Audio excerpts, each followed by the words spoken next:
Somebody has been leaving notes around my house. They're starting to freak me out. They started innocently enough. Don't forget your keys. Read the first message, scrawled on a sticky note in loopy letters. It had been left on my fridge door. It immediately grabbed my attention because at the time I lived alone. I had no memory of writing it, and the handwriting didn't match mine or anyone I knew. I was slightly perturbed, but wasn't sure how to react. In the end, I just tossed the note and went to work. The second note came a few days later, left on my kitchen counter. The sticky note was pink this time, but still had the same distinctive loopy handwriting. Make sure to pack a lunch today. Again, I was unsettled. Now, any normal person might have reported this to the police, but during that time I was going through a major depressive spell. I had moved to a new city away from my friends and family, and had started a new job that I quickly realized I hated and didn't nearly pay enough. Home was lonely and work was soul-crushing. I had trouble enough getting out of bed each morning, let alone filing a report that I am sure the police would not take seriously. Even more stressed, I crumpled up the note. However, I ended up packing a small lunch for myself. Usually I didn't bother to put in the effort and just ate cafeteria food, but against my better judgment I fulfilled the wishes of the note. That day the cafeteria was closed. The main cafeteria fridge had broken overnight and many of the frozen lunches inside had gone bad. Management thought it would be better to shut it down for the day. A feeling of unease settled in my stomach after learning the news. It was as if the note had predicted it. The notes continued throughout the following weeks. They would typically show up on random days, no more than 3 notes to a day. They were all left in obvious places in my apartment, all on sticky notes, and in that unfamiliar loopy handwriting. They began to grow more prophetic. Take I-80 today. There will be a bad accident on your way home. Janet is going to offer you some cookies at the office. Politely decline. They will give you food poisoning. Marie has been on a diet. Compliment her on her weight loss. She'll end up thinking well of you. Of course, I tested the notes to see if they were accurate. Every time I ignored their advice, whatever it warned against came true. One day a note said to pack an umbrella, and I purposely didn't. It was forecasted to be sunny that day, so any normal person wouldn't think to pack one. But sure enough, I got soaked that evening walking to my car. I was incredibly curious about the notes. There were so many questions I had about them, and those unanswered questions kept festering in my head. I tried writing notes back in return and leaving them out, but never got a response. I'd speak out loud and ask questions as if, or in case, the note writer could somehow hear me, but this only made me feel foolish. I'd occasionally make a surprise visit home at odd hours, just to see if I could catch the note writer leaving their notes. Of course, I never caught them. I tried installing cameras in my apartment, even making sure all of the cameras were completely hidden, but the next day I found every single one of the cameras' insides completely torn out and placed on the kitchen table with a single note next to them reading. Never do that again. The notes stopped coming after that, which made me deeply regretful. I had grown accustomed to the notes. I had begun to rely on them even. They had significantly improved my way of life over the last few months, both mentally, financially, and socially. I had actually started making friends at the office thanks to their advice, and for the first time in my life I was even a bit popular. My managers, who before the notes didn't pay much interest in me, now valued my presence and would ask for my opinion on projects. It was no secret I was on my way to a promotion. Could I still do that without the notes? I also valued the notes as a friend, as weird as that sounds. Or more like a guardian angel. Wherever they were from, they were always protecting me. Without them, the future was suddenly unknown, dangerous. Every time some mild annoyance popped up from that point, from bad traffic to stressful work situations and even a minor paper cut, I thought about how this all probably could have been avoided if I still had the notes. The next week, a bright green sticky note appeared on my bathroom mirror. Don't forget to call Mom today. It is her birthday. I nearly cried. I decided to sack my investigation and just accept things as they were. Slowly, the fog of my depressive spell began to lift and I could feel myself returning to how I used to be. My confidence rose and for the first time in a while I felt an equilibrium with my life. I went out, cracked jokes, and even managed to clean up my apartment. I also managed to get a girlfriend somehow. Her name was Amanda. I met her at a pub when I was out with my buddies. The best part of all this is that for some reason, She seemed to actually be into me. She was gorgeous, way out of my league really, with long auburn hair that reached down to her back with soft brown eyes. Her laugh was lovely and the lemon-scented perfume she liked to wear was intoxicating. She was the type of girl you could chat with for hours and never run out of things to talk about. The relationship was still new, so I was trying not to plan our whole future together in my head, but she was so lovable it was hard not to. At some point, I briefly thought about telling her about the notes. I've always wanted to tell someone about it, but never really had anyone to tell up until now. I decided not to, however, afraid she might think I was crazy. There was no point so early in the relationship making her think I was a loon. Plus, I was afraid the notes might stop again. If whoever was leaving them clearly didn't want me looking into them, how would they react if I shared what was happening with somebody? So at the moment, I kept it to myself. Amanda had a hobby of cooking and had invited me to her house on Saturday for, in her words, the best fucking spaghetti you'll ever eat. I was pumped since this was the first time I would actually visit her house. I was in a good mood that evening as I was getting ready for the date. I hummed to myself happily thinking about how lovely this was going to be, and went downstairs to grab my keys. On the kitchen counter was a new hot pink sticky note. I picked it up instinctively. Kill your girlfriend. My brain stopped for a moment. I read it once, twice, a third time, the words flashing in my brain but hitting an error every time. I set the note down and gulped, feeling nauseous. Anxiously, I went to my car and started driving. I tried not to think about the note, but the words kept circling in my mind. Kill your girlfriend. The notes have never failed me before, and they were always in my best interest as far as I knew. Which was admittedly not much. Maybe they were wrong this time? Maybe it wasn't meant to be taken literally? Kill could be a synonym for break up, right? My mind kept trying to make up poor excuses the whole way there. By the time I arrived, I was a sweaty mess and not a lit calmer. I pulled down my sun visor to check my face and a bright green sticky note fluttered out. I went cold. The notes had never appeared outside my house before. Hands shaking, I picked up the note and read it. Kill Amanda. Take the gun from your glove box and shoot her. I looked at my glove box wide-eyed. I did indeed keep a handgun in my glove box for safety purposes. I wanted to puke, to believe this wasn't happening. Again, I ignored the note and walked up to Amanda's house, trying to shake the message from my mind. She answered the door almost immediately after I rang the doorbell. Hey, what's up? She said with a bright smile, but when she saw my face the smile dropped. You okay, Gary? What's wrong? She said in concern. Nothing. I lied, trying to force a smile. Well, actually I think I have a bit of a stomach ache. Come in, she said, ushering me in. The inside of her house was cute and homely, and she fretted over me worriedly as she led me over to her kitchen table. She then took my hand and rubbed it comfortingly. If you're not feeling up to spaghetti, we can always have it another time. Don't worry about it. Do you want any antacids or something? I smiled. The way she was so concerned for me over a simple stomach ache made me fall in love with her all over again. My heart panged with both love and guilt. The aroma of cooked spaghetti was also extremely strong, and even though she said it was fine, I knew it would probably be a bummer for her to pack away all that spaghetti after just making it. I'm fine, sweetie. I probably have a stomach ache because I haven't eaten much today. I was looking forward so much for your spaghetti. Her smile returned again. I always loved how fast she smiled at things. Well then, mister. Hungry, let me grab you a bowl. She left for the kitchen. I reclined back inside, sticking my hands in my pockets. I felt a crinkle of paper. Shit. I pulled the paper out of my right pocket. Take your chair and bash her head in. I had a hard time controlling my breathing as I stuffed the note back in my right pocket.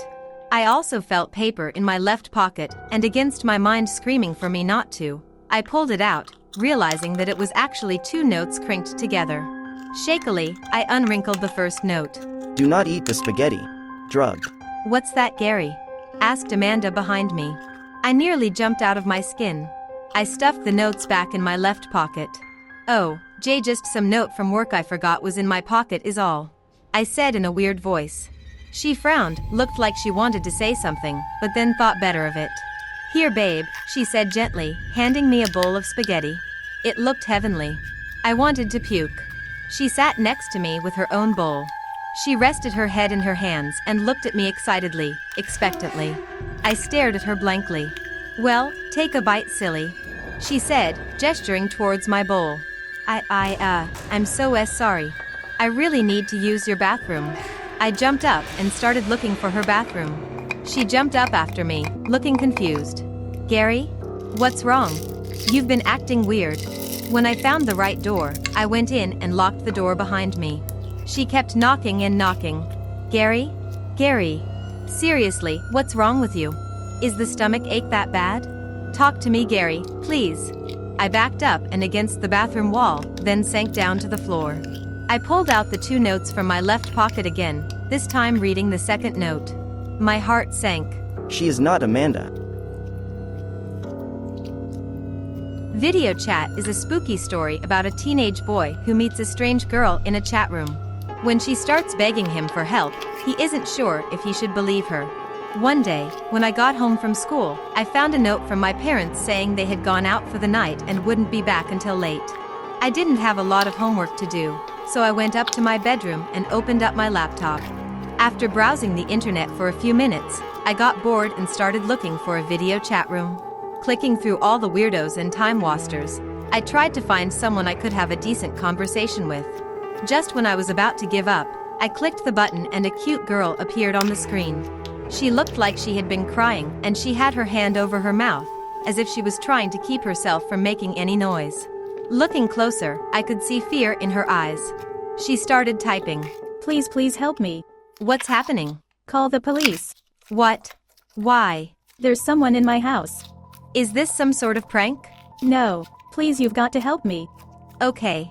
I'll help you." Call the police for me. "Why can't you call them yourself?" My phone is dead. I'm all alone. Somebody broke into the house. I heard him coming up the stairs, so I hid in the closet. I'm on my laptop. The first page I had opened was this chat room. You're the first person I connected to.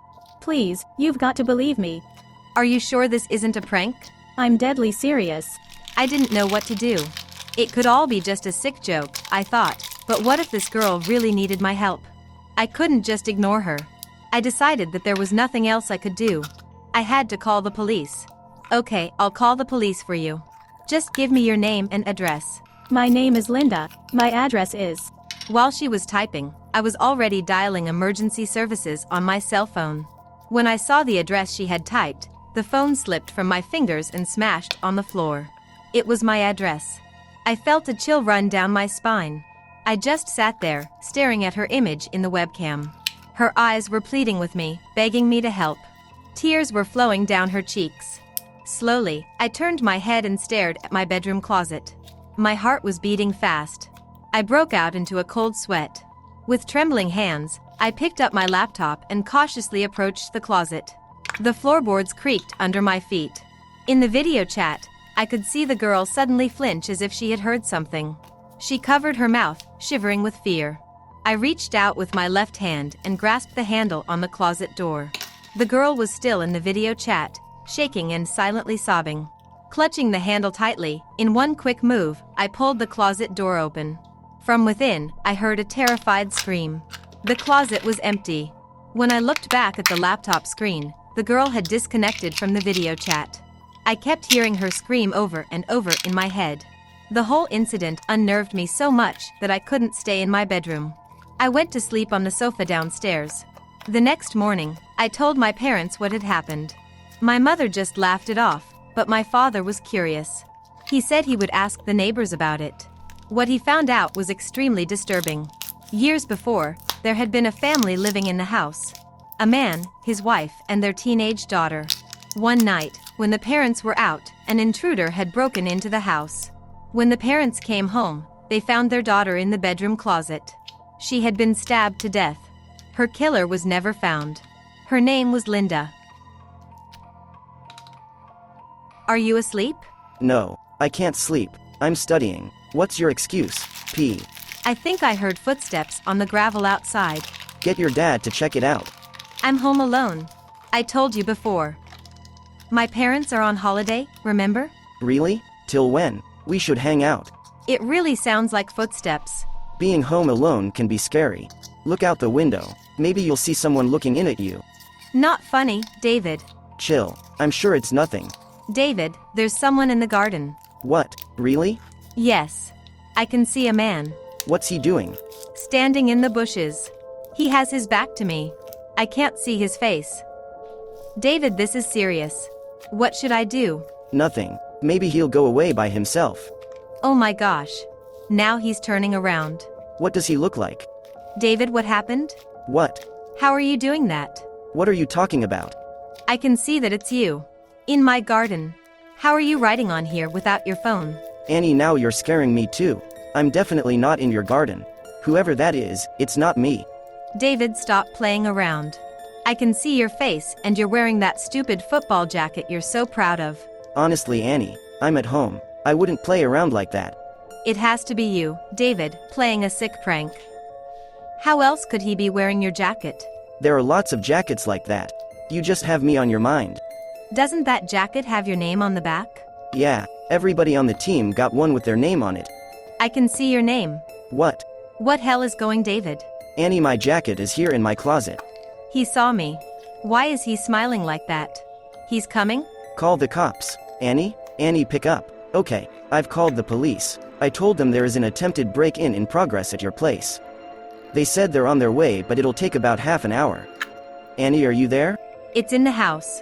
Can't talk, have to be quiet, lights off, I'm in a closet with a knife, hard to type, shaking too much. Hang in there, Annie. The police will be there in 20 minutes. Do you know where he is? Not he, it, the way it looked at me, no person could look like that. Does it know where you are? No. I grabbed a knife when I saw it coming towards the house. When I heard it breaking in, I hid in the closet. Okay, good. You'll be fine. The police will be there soon. Oh God, it's calling out to me. It doesn't sound like you, David. Its voice is so deep, filling the house, filling my head. What is it saying? It's saying, come out, Annie. I just want to look at you. It keeps repeating that over and over. Have I gone insane, David? Is this what madness feels like? Just 10 more minutes, Annie. Keep it together. You are strong. You will get through this. It's coming up the stairs, ever so slowly. Why does it look like you, David? Why you? I don't know, Annie. Exclamation mark. Please believe me. Can you make it stop? Please. Make it stop. I would if I could. I promise you. It's at the end of the hall. Annie.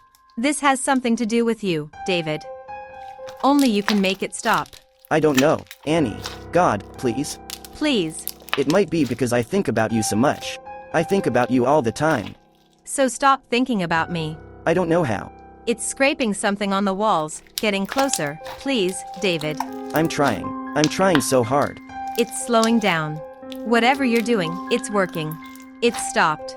I can't hear anything. Really? Don't go out yet. Stay where you are until the police get there.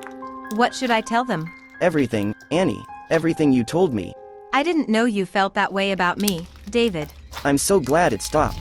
Can you come over now, David? I really need to see you. Of course, Annie. I'll be there in a minute. Great. I can't wait. Annie, how do I know this is really you? Annie went offline.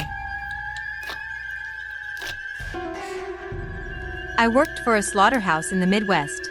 You think you're buying beef at the grocery store, but you're wrong. The red phone on my desk began to ring around noon the day the plant burned to the ground. I had worked as head of security for Caverna Cattle Processing for half a decade, and it had never rung. My heart dropped as I considered the loss of life that would follow the metallic jingling. I picked it up and held it to my ear. Code red? I asked, voice shaking. Confirmed, Said a man from the other end. Follow Tier 5 protocol. This is a total loss. Start the process immediately. The line went dead. I swallowed hard and set the phone carefully back into the cradle. Not that it mattered. It would be a charred pile of plastic before the day was out. I lifted the plexiglass cover on the wall above my desk and pushed the yellow button labeled Slaughterhouse. A secondary red button flashed below it. Sweat poured down my face as doubt swept through my mind. I wanted to think it wasn't too late, but I knew it was. I pushed the flashing red button to finalize the operation. The slaughterhouse workers were all dead anyway.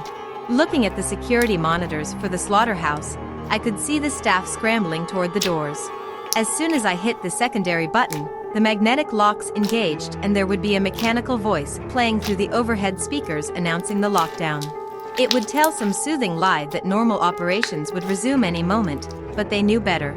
In a dead-end town like this, people flocked to Caverna for decent pay and dependable hours.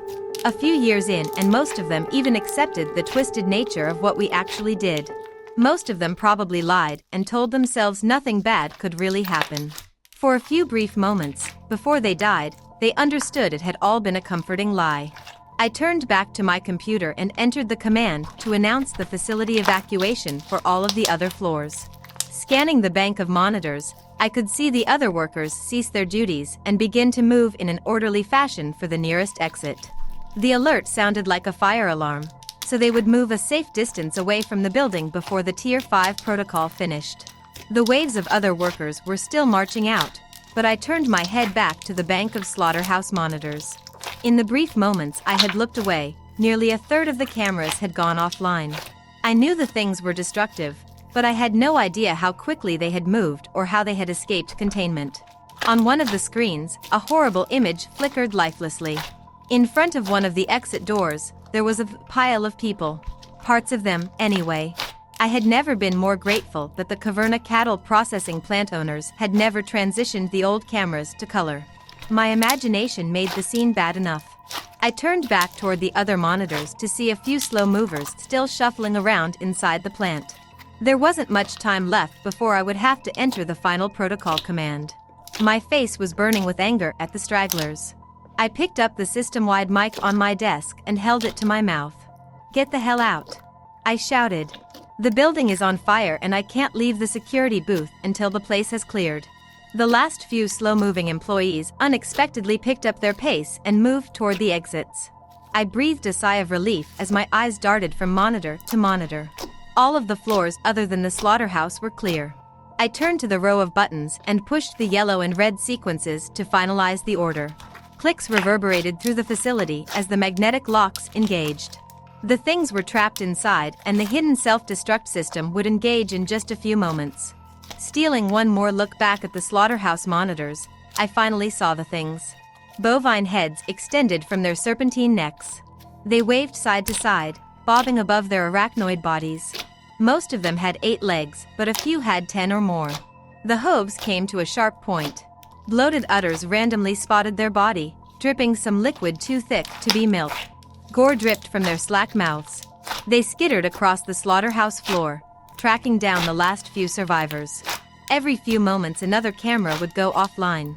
I never understood why they destroyed the cameras. Did they know I was watching them? Could they think? Were they more than just some monstrosity the Caverna Cattle Processing Company had developed to cut costs? The damn things grew too rapidly. They were too dangerous. Surely Caverna knew it. Sure, they tasted like beef, but I couldn't help but be sickened by the monstrosities that had overwhelmed the slaughterhouse floor. Dozens of people inside were dead, all in the name of higher profit.